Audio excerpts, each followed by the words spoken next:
Moving on. Madam Clerk, one item on the regular agenda? That is correct.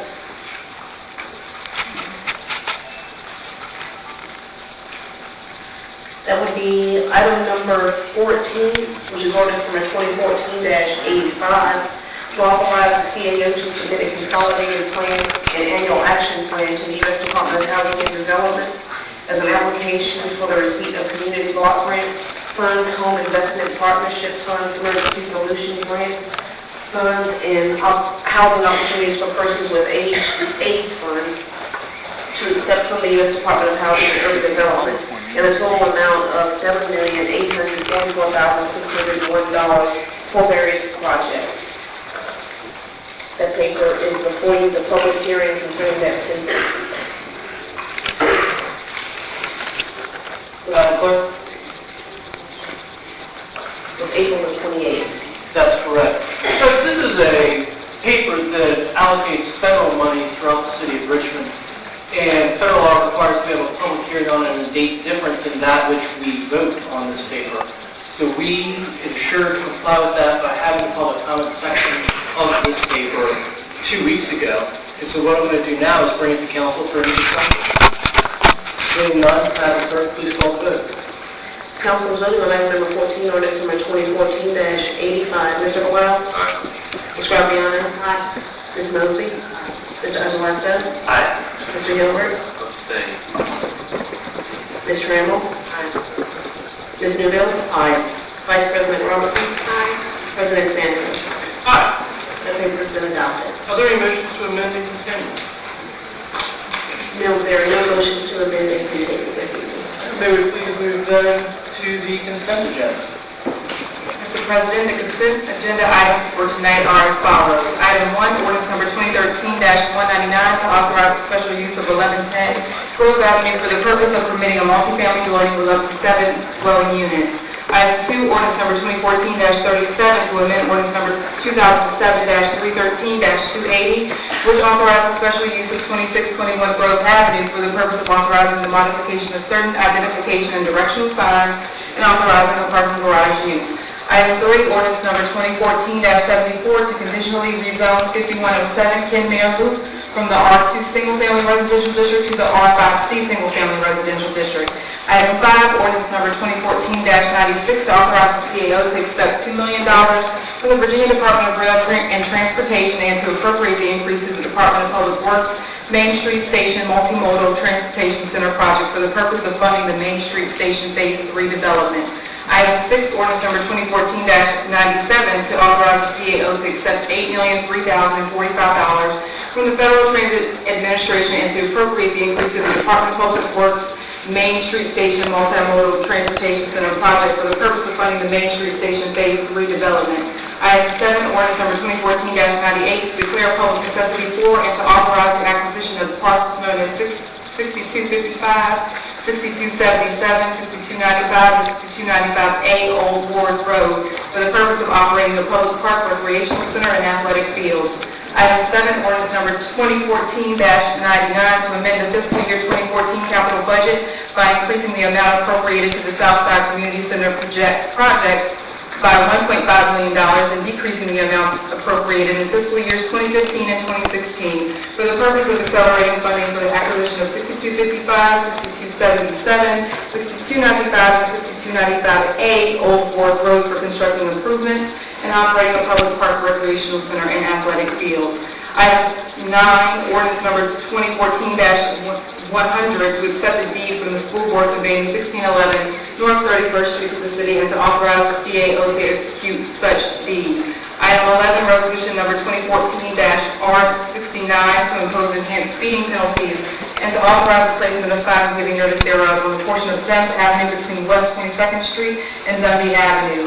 Item 12, resolution number 2014-R70 to impose enhanced speeding penalties and to authorize the placement of signs giving notice thereof on the portions of West Perry Street between South Addison and South Meadow Streets and South Brandy and South Cherry Streets.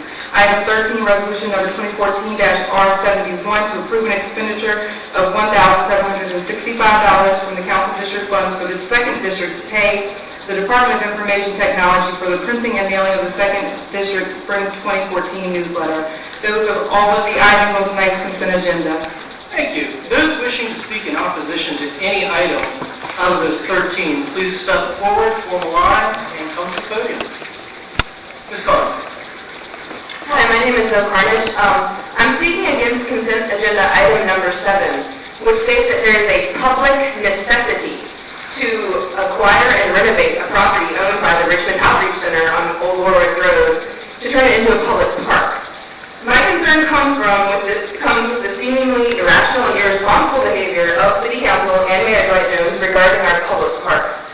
You guys just made the choice to privatize Monroe Park for 30 years for $1 a year to a non-representative organization, all allegedly to save $3.2 million in the renovation plan costs.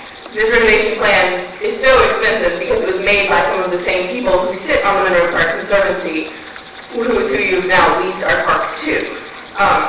You sold out the people of the city of Richmond to save $3.2 million. And now you apparently have the resources to come up with $3.6 million to spend on a new park. Why is there a public necessity for this new project when y'all are apparently incapable of providing sufficient funding for our current park system? You shouldn't be buying new things when you can't afford to pay for the things you already own. That's just basic budget responsibility. You're being incredibly fiscally irresponsible. You're shortchanging the people of the city of Richmond, and you're seemingly pandering to a few wealthy individuals and ignoring everyone else. We see you, and we shall not be moved. Next speaker, please. Good evening. I'm Michael Willard. I'm speaking of ordinances 2014-96 and 97.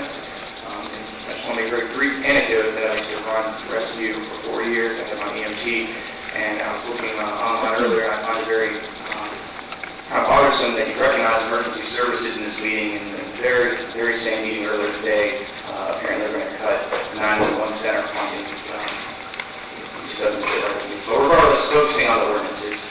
So the last complete Chaco Stadium proposal released to the public that was over review was dated June 19, 2009. Specifically, it discusses incompatibility with the train shed as proposed. So my questions and comments revolve around the train shed and that.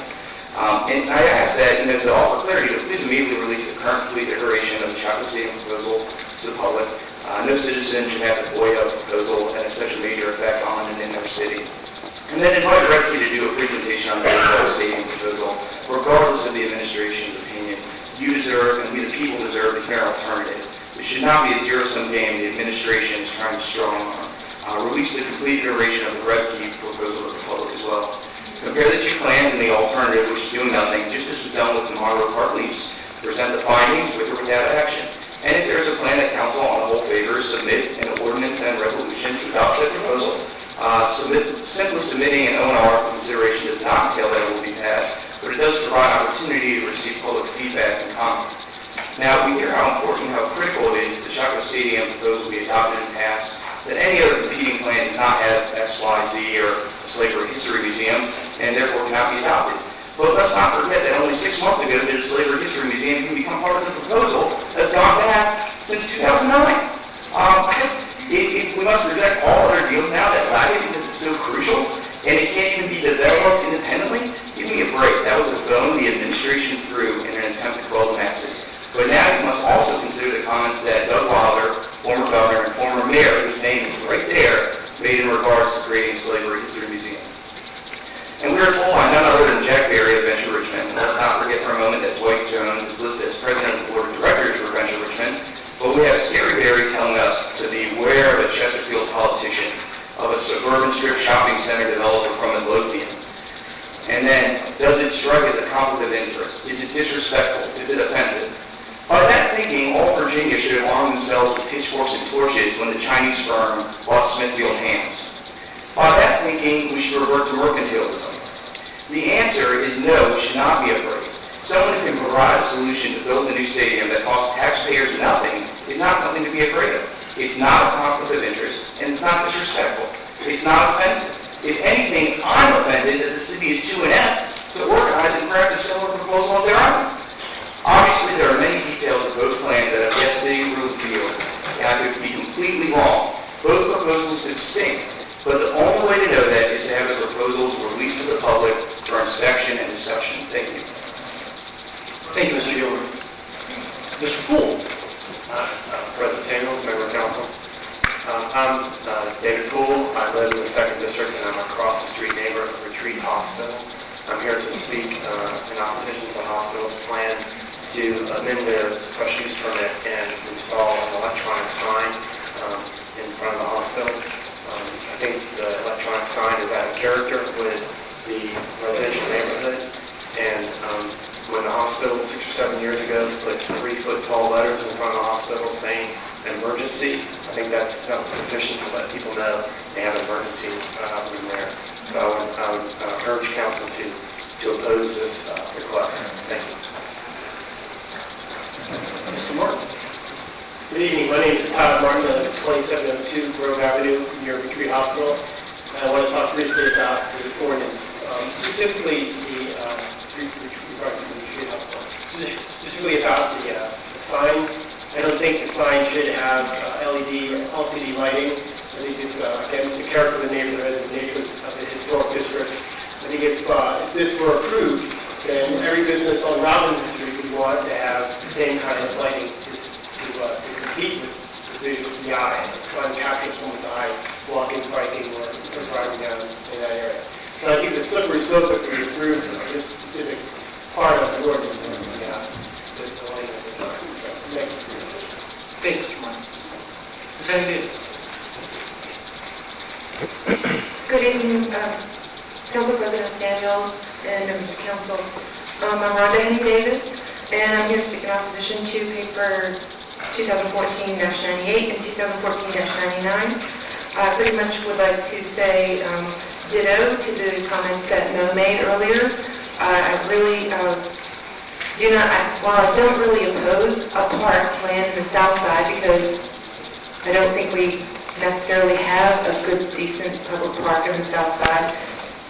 Having seen what just happened in Whippington Road Park Conservancy and what City Council approved, I would have to say that I would hope that you would act responsibly if you're given funds to create another park, because if you can't take care of the park in Monroe Park or one of our oldest public parks in the city, I don't see the sense in creating a new park that's going to end up in the same boat as the old one. I mean, as Monroe Park.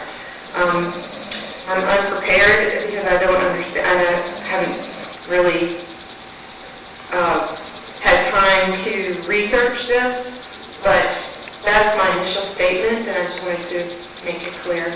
Also, I would like to say that I'm speaking as a member of the 2nd District and as the Vice President of the Alliance for Progressive Values. We have hundreds of members in the city, and we would like for City Council to act responsibly. Thank you. Thanks, thank you. Ms. Estes?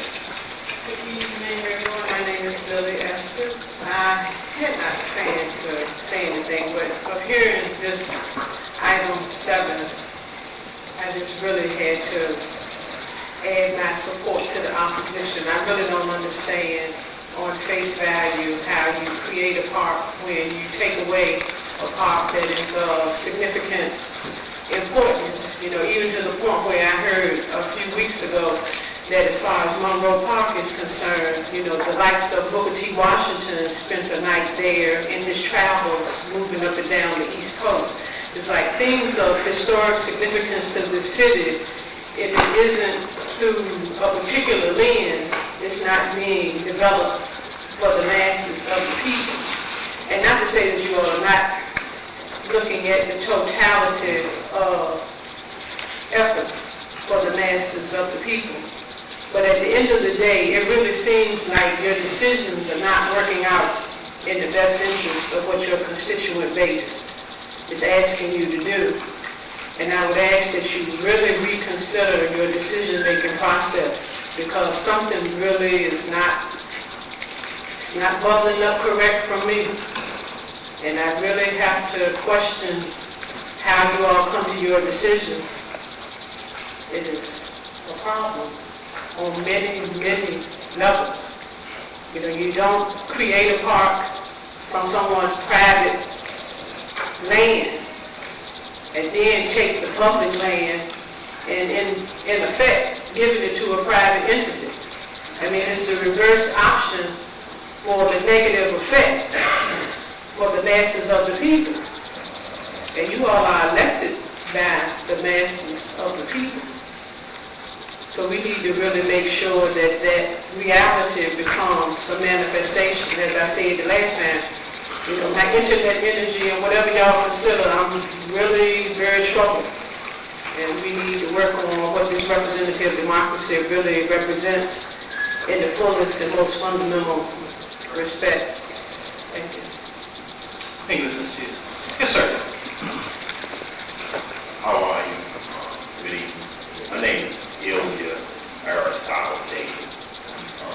I want to reiterate, if I could, without saying everything that preceded me, relative to number 7, relative to the purchasing of that property that's actually out of Warwick Road area, and it's not a real big cluster of low-income areas that even have use to that area unless you have transportation. I'm not going to complain without being able to offer a solution. There's a building in 1900, Cool Lane, that's been vacant for the last 15 years. That's right in the cluster of areas in between Welcome Court and Fairfield Avenue. And if those type of funds can be, just bought out of nowhere, and for you guys to consent agenda these items after what you did to Monroe Road Park, I'm telling you, I'm not even here to complain to you. But I understand this about if we're going to get money for this consent agenda number 7, going out there to Warwick, that money will be better used at the Queen Lane. It was a former health center, a city-owned building for after-school programs.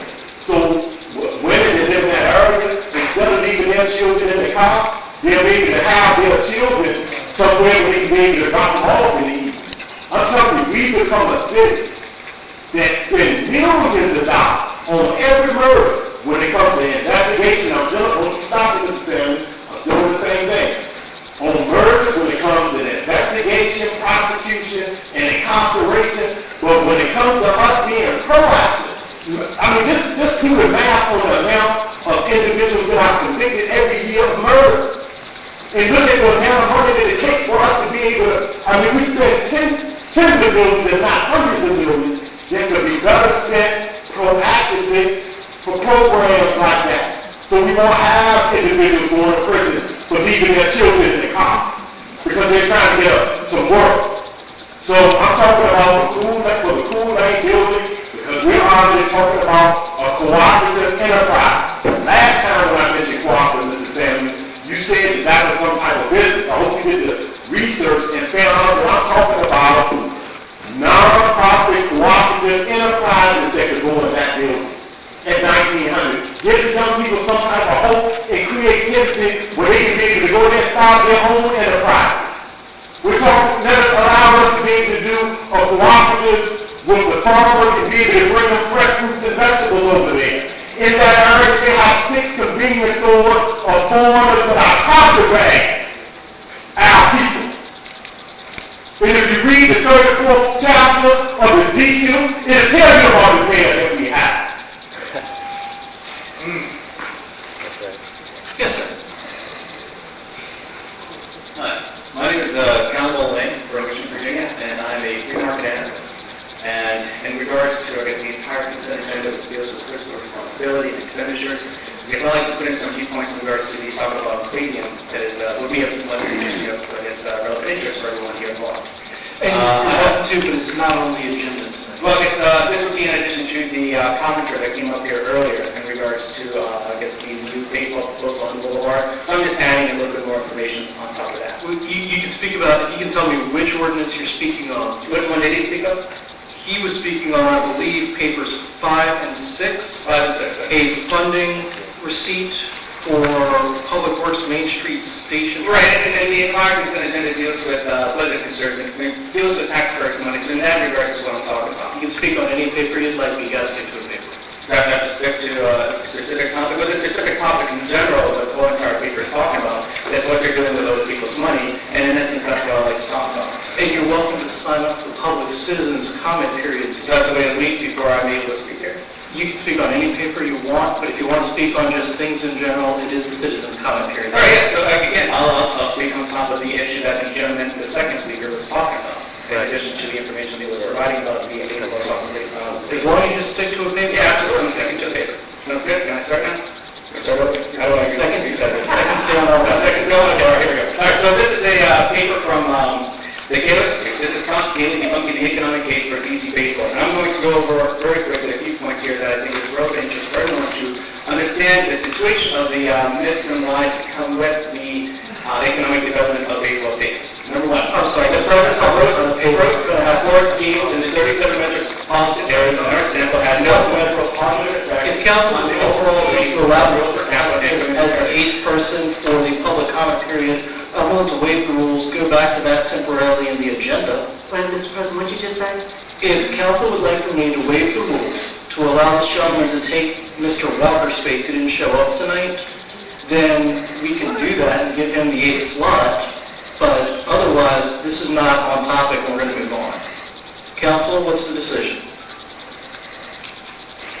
I don't hear anybody supporting this, sir. I'm afraid you're going to have to sit down unless you want to speak to it. Unless you want to speak to the paper, there's a gentleman who would like to speak behind you about a specific topic. Yes, so you can call in and schedule a time to speak. Good evening, ladies and gentlemen. Richard Walker. I, too, like Ms. Estes, had no intention of speaking and came as a quiet, silent observer this evening. However, after hearing the information being provided on this seventh piece of paper that, I agree that there's other means and measures that these funds can be used for as opposed to purchasing something that is not close to a inner city or where a lot of youth, a lot of individuals will participate in that playground. And then whenever I see an ordinance being submitted with the patronage being Mayor Jones, I get nervous. All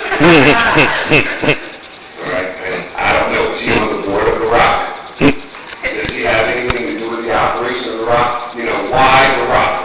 Why the Richmond Outreach Center to purchase that land from them for the purpose of? Why are you putting coffers in their pockets as opposed to the gentleman when he previously said taking that building, that facility located on Cool Lane, where a full-fledged reentry program can take place, where a full-fledged program that will be inclusive of those individuals that are walking around the streets that are homeless, those people that wear a satellite office for the probation and parole, a satellite office for the Department of Social Services, satellite office for any other community organizations that are willing to help those that are downtrodden or impoverished in the city, that they can be housed, receive the resources and the services that are needed, that they can be provided for, and that you can eliminate or decrease the homeless numbers that are going on in the city, decrease the recidivism as a direct result because of the lack of inclusivity for those persons coming out of incarceration, that a lot of entities, a lot of downtrodden, depressed, impoverished people can come forward as a resource center, and that building has been sitting dormant, that it's got probably spider webs and decay going on with it, than as opposed to putting money in the pockets of Richmond Outreach Center that will not take care of the masses. I implore you, I suggest to you, I earnestly plead with you, please be frugal with our taxpayers' money. Thank you. Thank you, Mr. Walker. Those wish to speak in support of any item on tonight's consent agenda. I'm sorry, my name's Persinger. I was expecting another speaker, but I'd like to speak in opposition to that item number 7 as well.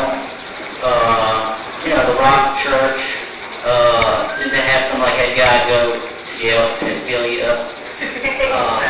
And it's like, I'm worried about the mayor's connections to the religious community, and why shouldn't the city just wait for this property to go into foreclosure? Couldn't we get a better deal on the property that way? One moment, please. Let me grab this paper.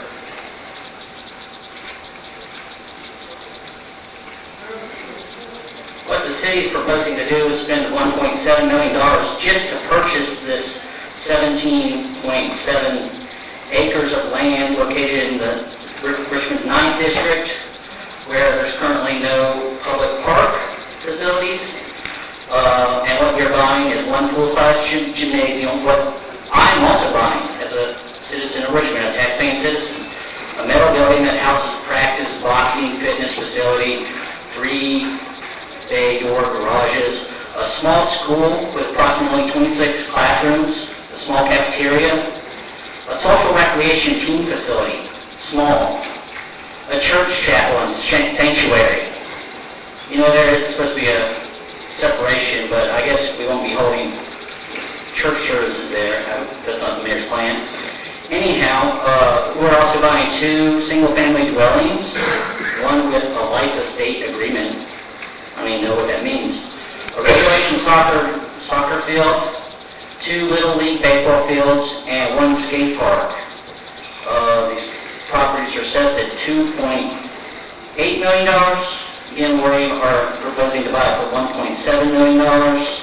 And you know, it says here fiscal impact. There's no additional cost to the city except for additional future debt service associated with the bond authorization and meant for $1.5 million. How much is it going to cost to demolish some of these buildings, to get some of these buildings up to be fit for public occupation? To me, this seems like it has come out of nowhere. I haven't heard any protracted discussion of this being, so to me it just comes out of nowhere, and we're expected to drop this almost $2 million when we're privatizing Monroe Park because we want to raise $3 million. To me it doesn't make sense. I mean, I understand that the 9th District deserves to have public parks, but I don't think rushing into something with this religious organization just to bail them out is the thing to do. I think we're getting a lot of buildings we don't need, and I think we could probably save money and maybe do a more thoughtful design of our facilities than just picking up somebody's used buildings. Thank you. Thank you. Yes, sir.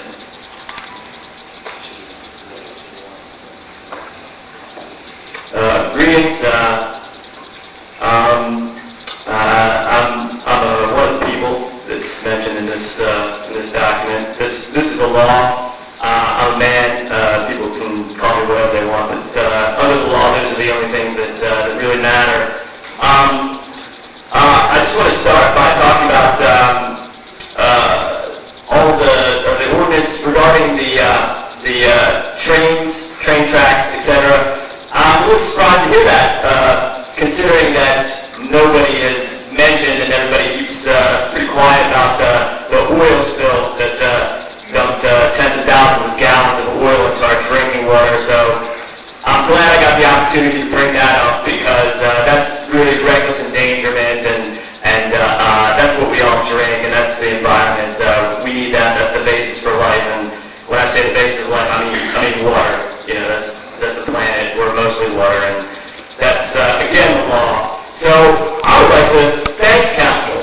I think possibly people are thinking that getting the wrong impression, because I just want to thank Lou Brown-Alvey and Charles Samuels in particular for demonstrating in real time on video camera exactly what I've been saying for the past, 3-4 years, that meanwhile I'm opposing everything on the consent agenda for this purpose, that basically you've all demonstrated that you bear false witness, you violate the Constitution, you lie, you act in dishonor, and then after you get caught red-handed in an irrefutable manner, you still continue to do it. So, I mean, that's your choice, because everyone's given free will. And I would like to say that if you like to continue to violate the law and act outside of the orders from the people, which is who you serve, you know, sometimes people get it twisted and think that we're there to serve the government. But according to this document, which I've seen most of y'all swear to uphold, you work for the people, and you are magistrates of the people, and you listen to the demands of the people. But that's not what we have here. We have crimes being carried out. Crimes, I've seen them happen people, but they happen to be. Those are severe crimes, and there are lawful arrest orders out. People can see what the crimes are. There's no dispute. Some people can act like tricksters, like Charles there, and lie in the newspaper, misquote when there's video evidence to the contrary. However, the tapes don't lie, and neither do I, and you guys have to be held accountable to the law. I'm interested in nothing else. I'm not interested in hurting anybody, obviously. I'm interested in carrying out my lawful rights, and at this point, we the people are interested in taking your ill-gotten property and money and using it for good under the law. Thank you. Next speaker, please. And just so you guys know, we have switched to those who are speaking in support. Yes, most definitely. Hello, my name is Charles Lewis. I come as a citizen also. I want to talk to paper number 7 and 8. Y'all please excuse me because normally I know what I'm talking about, but after hearing the comments before me, it really saddens me. I always come and I share with the community, but I come to inform and be informed. I don't come to ask council to change anything that they do because the work is done behind not closed doors. But I found myself as a citizen that the work is done when you engage in what's going on. For those that are not aware, you can't have paper number 8 without having paper number 7. That's the one thing. The other is don't take no rocket scientist to know unless you've done your homework, and I'm talking to the folks behind me that spoke before me, that this project has been on the paper, been on the table for over 15 years. Back when Red H-Pack was fighting for a Southside Center that we in the community wanted. So it's not about what the mayor wanted, it's about what we wanted. It's not about a park. We want a Southside Community Center. That's what we want. That's what we ask. And if it takes a park to be part of it, that's what we the people want.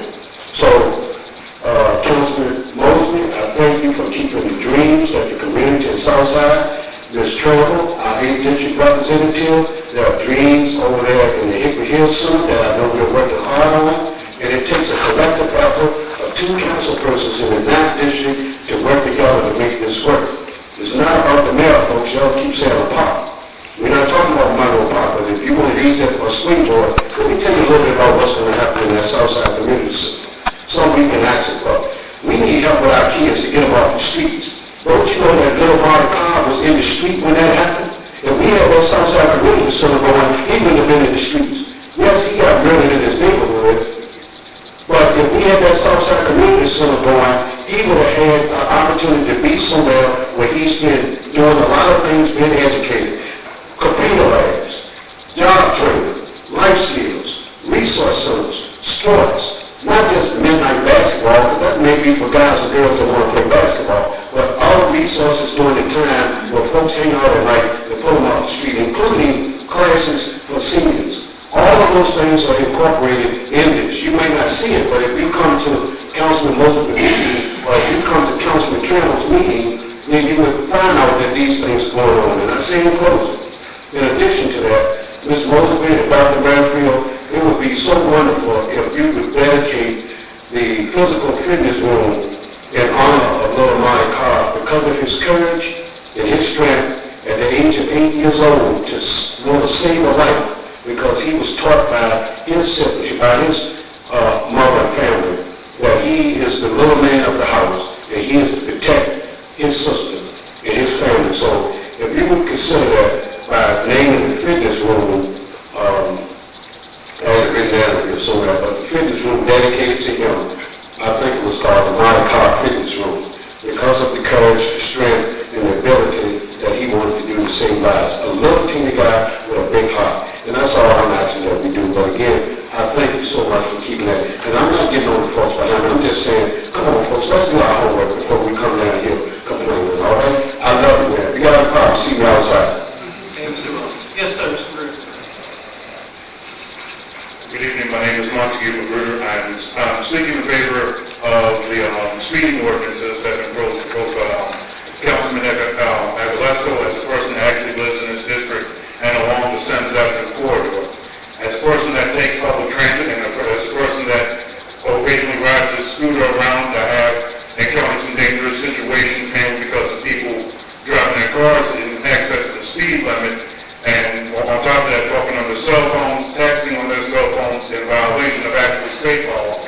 And I've also, there's been some times where I've had taken close calls to the point where I've had to demand respect on the road when I'm on my scooter. So I think this, the speeding ordinances will help. It will definitely help members of my family who often cross the street because we live near Fire Station 17. And I'm speaking in support of those ordinances. I also have a question about a couple of those ordinances relating to the Main Street station, the multimodal facility. Is that facility going to include connections to bus transit, like local bus transit in the future? If anybody can answer that, I would really appreciate that. Thank you. Thank you. Yes. Hi, thank you. My name is Dana Marks. I guess I was in the museum district, been in Richmond for about, since 2006. Right now, I want to speak on 7, about the Rock and the park. I work in staffing. I see people every day, mostly women. A lot of them who live in Southside, live in that area, get jobs. I see them get offered the job, I see them interview the job, I prep them for the job, I help them with their resumes. I see them repeat themselves in a way that they haven't before when they're getting depressed in the job market. The one thing that I find that keeps them from keeping those jobs or being able to start on the first day is they don't have access to childcare. They don't have access to a place where their kids can be safe, do their homework, play, get involved in sport. So when you are considering the issue of the new park in Southside, please keep in mind that a lot of women, many people who live in that community can't afford to work. That's it. Thank you. Thank you. Anyone else wants to speak in support of any paper on the consent agenda? Ms. Brown. President Samuel, members of the council. My name is Gloria Fry. I'm an attorney on behalf of Retreat Hospital. Thank you for this opportunity to at least respond to 2 speakers that spoke earlier. This ordinance is actually 2 parts. The first one is to amend the special use permit that was given to the hospital for signage years ago. So this sign that's being proposed in this ordinance is substituting for the old one. The proposed sign is actually smaller than the one that's already permitted. The LED method of lighting is not restricted or prohibited, so that is permitted. The sign is actually more restrictive than what the ordinance allows. Those restrictions came about because the hospital meeting so well with the Fan District Association, with the Robinson Street Association, getting a letter of no opposition from the Fan District and of support from the Robinson Street. Calls and conversations were held with individual landowners and residents and neighbors in that neighborhood. The other part of this ordinance is to allow the hospital to commercially lease spaces in its parking deck. Right now, the ordinance would not allow them to do that, where there are businesses who badly need parking spaces and cannot meet the ordinance requirement without those spaces. So that's the other part of the ordinance. We feel like it is a much more restrictive sign than normally permitted. The ordinance also will allow relief for some badly needed parking in the area, and we'll be glad to answer any questions that you have. Thank you, Ms. Brown. Anyone else here to speak in support of any paper on the consent agenda? Seeing none, I'll bring it. Yes, ma'am, you want to come up and speak?